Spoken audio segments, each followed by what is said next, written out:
السلام علیکم ورحمۃ اللہ وبرکاتہ۔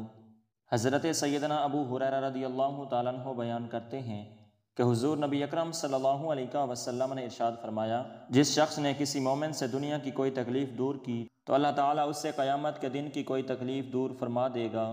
جس شخص نے کسی تنگ دست پر آسانی کی تو اللہ تبارک و تعالیٰ اس پر دنیا اور آخرت میں آسانی فرمائے گا۔ جس شخص نے کسی مسلمان کی عیب پوشی کی تو اللہ تبارک و تعالیٰ اس کی دنیا اور آخرت میں عیب پوشی فرمائے گا۔ اللہ تبارک و تعالیٰ بندے کی مدد فرماتا رہتا ہے جب تک بندہ اپنے بھائی کی مدد کرتا رہتا ہے۔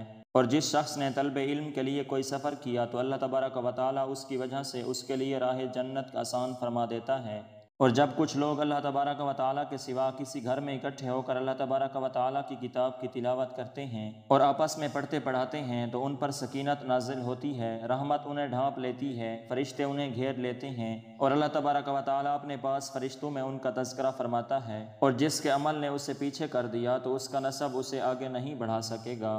حضرت سیدنا عبداللہ بن عمر رضی اللہ تعالیٰ عنہ بیان کرتے ہیں کہ حضور نبی اکرم صلی اللہ علیہ وسلم نے ارشاد فرمایا، اللہ تبارک و تعالیٰ علم کو بندوں کے سینوں سے نہیں نکالے گا بلکہ وہ علماء کی روحیں قبض کر کے علم کو اٹھا لے گا، حتیٰ کہ جب وہ کسی عالم کو باقی نہیں رکھے گا تو لوگ جہلوں کو رئیس بنا لیں گے۔ جب ان سے مسئلہ دریافت کیا جائے گا تو وہ علم کے بغیر فتویٰ دیں گے، وہ خود گمراہ ہوں گے اور دوسروں کو بھی گمراہ کریں گے۔